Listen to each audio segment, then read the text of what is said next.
Yeah, we are rolling right along. Good morning on the Fan Sports Network. And our guy, the one, the only, Big Maxx Christensen joining us in studio. Good morning, Big Max. Good morning, guys. Great to be here. Max, if you don't know Max, he's been joining me on the airwaves off and on for 2 years now. He's a student and a football player at Utah Tech, an aspiring broadcaster. In fact, he has his own radio show on the campus radio station. When we met up, I'm like, Big Max, you got a future in media. And you love it, and it's what you want to pursue. Absolutely. Yeah. So hopefully I can get my shot and be where you're sitting now. Yeah. So. Yeah, come take my job. No. We need you on the airwaves still. Oh, my goodness. It's going to be fun to see where you can go because you're ahead of a lot of broadcasters. You've gotten a lot of reps, joining us off and on the show, doing stuff down there. You've called games on campus of other sports. Like, you're getting some valuable on-mic experience. And so he's kind of our insider. He's going to be joining us Thursdays throughout the football season, talking Trailblazer football, giving us that player's perspective. I caught up with Will Leota and Bo Sparks, and both of those guys seemed pretty upbeat. It sounded like after getting beat by Montana State, everybody just went right back to work once everybody got back from Bozeman. It sounds like everybody's just like, okay, let's learn from that one, let's put it away, and let's go back to work. Yes, I mean that's really all you can do unless you want just your season to be over after game one, right? You got to put your head down, continue to work, continue to grind, continue to focus on the positives, right? Rely on the negatives to teach you, but don't rely on the negatives to hurt you. Right, and so if we're able to use those moments as teachable moments, bounce back. I mean, it hasn't been easy for us the last 3 years, right? Since we made the jump to Division I, we've opened with Sac State back-to-back years, a very good team in the Big Sky, and now Montana State. And it doesn't get any easier down the stretch for us either as we play more Big Sky opponents. We're going to see Montana this week. We're going to see NAU the week after this, and they just keep coming. We have to be the ones to respond to that, right? Because it's not going to get any easier from the outside. We have to get bigger, stronger, faster, and just more resilient from the inside. Yeah. Take me through what it was like. I mean, a sea of gold up there for their Gold Rush weekend. We knew it was going to be a sellout crowd. We knew Montana State's just different. Yes. For FCS football, their fan base, you got to give them credit. They love their football up there. How tough was it playing in that environment with the fans right on top of you in a packed house? Yeah, it was fun. I will say, we traveled up to Missoula and played Montana in 2021. I was on that trip. That's even more. I mean, exotic and wild than even up in Bozeman. The only difference is because the stadium. In Bozeman they actually have the fans sit 5 or 6 feet off the benches. In Missoula, they are literally a foot off the sideline. I mean, they can dump their water bottles around your head if they want to, right? In Missoula, in Bozeman, they actually got to throw stuff at you if they want to hit you. Yeah. And so I think just the state of Montana in general, when it comes to football, is so impressive. Their fans are great. They're raucous. They're loud. They come out and support their teams on Saturday, which is what every college football program wants. How good was that Montana State team? Of all the opponents you've played, and you started your career at Snow College, and now you've made the jump down. You've played at 3 different levels, basically, in college football. They're number 2 in the polls this week. They're playing South Dakota State. Like, who you got in that game after playing the Bobcats? Yeah, I mean, I think they stack it. I played against South Dakota State. I've played against, Sac State, who ran the table last year and was really good. And I played against Hutchinson Junior College from Kansas, who we lost to in the national championship, and was littered with, I think, 16 or 17 Division I guys from that roster as well. And so I think they stack up right there with one of the best teams I've ever played in my, long college career. So I think they have a chance to run the table. They have the chance to win it all like they do year in and year out. They do a great job with their program, being consistent, and it's great to play an opponent like that, look across them and be like, okay, guys, this is where we want to be, right? Yep. As a new upstart Division I program, these are the guys we want to eventually be at some point, whether it's them, the Weber States, the Sac States, the list goes on and on. I think just the Big Sky in general, especially out west, doesn't get recognized for how good of football they play in that conference. Yeah, absolutely. No question. Big Max, defensive nose tackle for the Trailblazers, getting ready for the home opener. Montana coming into town. They're a top-ranked team. So you guys lose to Montana State. The Grizz, meanwhile, they played Butler, the Bulldogs, and really didn't pull away and separate until late in the third quarter where they got a couple of touchdowns. I mean, this game was, I guess it was 21-6 at half. They had a comfortable lead, but I wouldn't say they blew out Butler by any stretch of the imagination. As you've watched this Grizz offense getting ready, doing the scout and everything this week in preparation for that game, what stands out about this Grizz team? They're impressive how they just line up and run downhill, right? Montana State does a good job of having their linemen move side to side and cut block and do cutoff blocks and things like that. Montana State's very big up front, and so they want to line up and just push you backwards, just straight up and down the football field, right? They have a quarterback who can pass. They have a true quarterback who can come in and run. 6'4", 225. He's a bigger guy as well. And so they play some of that two quarterback system like Montana State does. But again, I think these guys are more of just a up front, at least bigger, a little less athletic, but they're bulkier, and they just line up and want to run it down your throat just straight at you. And so you really just got to be able to look them in the eyes and say, hey, it's time to go to work. It's time to be tougher. It's time to be at least better than we were last week in order to compete with these guys. Because again, both Montana schools, very rugged, very good at running the football, and they know what they do well. Yeah. So we have to be able to affect all three phases of the game in a positive manner if we want a chance to compete with a great team. The rushing yards the Bobcats put up on you guys, it's staggering. How do you get that fixed? I mean, week one is a chance. There's so many unknowns.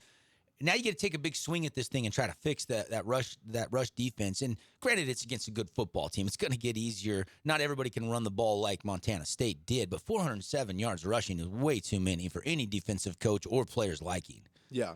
No, 100%. And the biggest thing we saw on film is that it wasn't that we were just getting destroyed left and right. It was against a great team. You have to limit the tiny mistakes, right? Every time they had a big run or got a lot of yards from the rushing game, it was one guy was outside of his gap. One guy missed the tackle that he was supposed to make. One guy stepped the wrong way and was a second late into that gap and then ended up being off of the tackle. So it was it was a lot more little mistakes than what it looked like if you just look at the final score, if you just look at the rushing yards, if you look at all the big runs. For the most part, we were pretty solid fundamentally and sound on defense, except for one or two guys, which against a great team, you will get exposed if there's just one or two guys making mistakes, which makes them a great team, right? If they weren't a great team, they wouldn't be able to see that. They wouldn't be able to take advantage of it. But they took advantage of every single mistake we made on Saturday when it came to up front, the linebackers and the DBs. And, we have to be able to correct it and have all 11 of us play together as a unit instead of just 9 or 10 of us executing on the play. Big Max with us here, getting ready for the home opener. What's the theme? What's the message been from your position coach, James Cowser, now the D-line coach? And what's been Coach Peterson's message from week one to now week two in preparations for another tough opponent? Be better.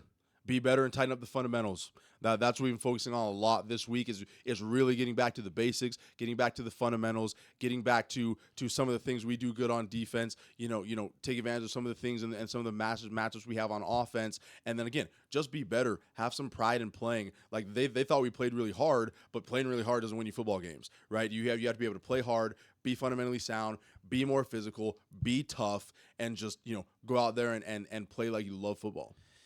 Boone Abbott, Kobe Tracy both got some reps. Bo Sparks, the freshman, sets the Utah Tech freshman record, over 140 yards receiving and a touchdown at 62 yards. Showed some wiggle. This kid's a true freshman from El Paso. A lot of upside. Doing his best to replace the production of Joey Hobart. And I'm sure a lot of people saw what Joey Hobart and Craig Stutzman did against Texas down at Texas State as they beat. When you saw that they beat Baylor, what went through your mind? I was ecstatic for him. And did Joey have the catch of the year? Oh my the first week of the season? Yeah.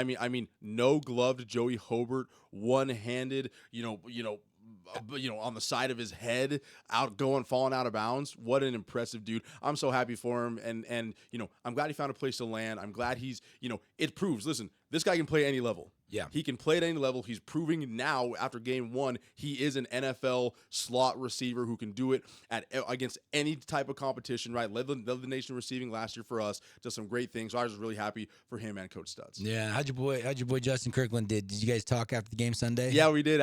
So we were texting Saturday night because he played an hour before us, and so we were both texting after our games and stuff. And he loves down there in Oklahoma State, down there in Stillwater. They're traveling to the Valley of the Sun to play Arizona State this next week. He's really excited excited for it. He's like, it'll be nice to get out of the Oklahoma humidity for a second and get back to some dryness. And but yeah, they have a pretty good team. They're they're figuring some things out down there. But he's loving it. He's playing a ton, and he's living his dream of playing big time college football on a national level. And so I just love to be able to see that for him. Big Maxx Christensen, our guest. I don't want to talk. I like keeping tabs on those guys. They're still trailblazers, even though they're not with us. So, and I know you guys are good buddy. That's the only reason I asked. But let's bring it back to this game Saturday night. What would you tell fans about this year's team and why they should come out and pack the stands against Montana? Not only are they going to see you guys for the first time, there's only 4 home games. Yes. And this is Montana. It's another top-ranked team. And I think they moved up to 13 in the polls. I think in one poll they moved up a spot from number 14 in the preseason poll. Yes.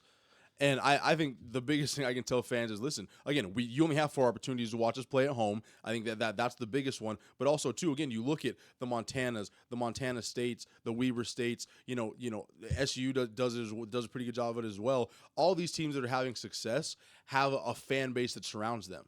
Right, has a fan base at home who they can, when they go home, it's intimidating to go play those teams. Right, it gets loud. I mean, we had a bunch of false starts on Saturday because some of the guys couldn't hear the snap count, and so if it's loud, it's raucous. The crowd does affect the game sometimes more than people even think. And so if people are able to show up, support us, we're trying to go out and support the community as well. We know it was kind of a tumultuous thing with the name change and things like that, and a lot of people fell off their support because it went from Dixie State to Utah Tech, but we didn't have that decision. Yeah, the right? players didn't. The football team didn't make that decision. Yeah, we didn't make. None of the sports teams made that decision. So we want you guys to still come out and support us as a community. We want to support you guys as a community because we represent St. George. We represent the people who live here in Southern Utah, and so we would love to get that support from you guys. Not only because we have 4 home games, but because it does affect the way the game is played at an overall level. Yeah, it's going to be hopefully a ruckus crowd. I think Montana should travel okay. I know it's a 12, 13-hour drive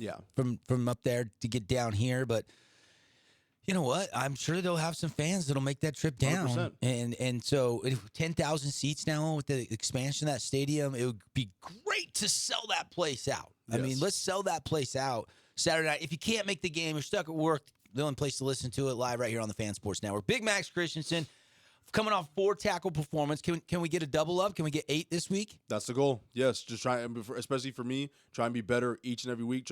Never get satisfied with what I put on tape last week, especially after giving up over 400 yards rushing as defensive tackle. That doesn't look great on my resume. So me and my guys up front have to do a lot better than we did last week. So we're not hanging our hat on anything at this point. What percentage of plays did you get double teamed?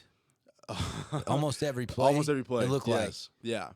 And again, we have to be more stout. We have to be better in there. We have to be more physical, tough, rugged. I mean, you can use any adjective you want to throw out there, but just be better. Yeah. Be better. The goal and the mission, Montana Grizzlies, kickoff again, 7 p.m., Greater Zion Stadium on a Saturday night. Again, our Trailblazer game day will start at 6 o'clock, live from the stadium. Me and Caden will have the first part of the show. We'll have some interviews. We'll get you all ready for kickoff. Rod Zundel will join us in the pregame show, and then he'll have the call on your Trailblazer Radio Network. Also simulcast TV, ESPN Plus for this game. But, hey, do yourself a favor. Get down there and be one of the people in the crowd. I saw a big class of freshmen coming in for orientation a couple weeks ago. Hopefully the student section is rocking. Our student section was pretty good last year. Yeah. As good as I'd seen it in a while. So if they come out and make some noise, that's going to be a big factor as well. It's called home field advantage for a reason. Absolutely. Max, be good, be well. We'll see you on Saturday. Thank you, brother. I appreciate it. Got to take a break. Come back. Lots more sports talk cruising through your Thursday morning on The Drive.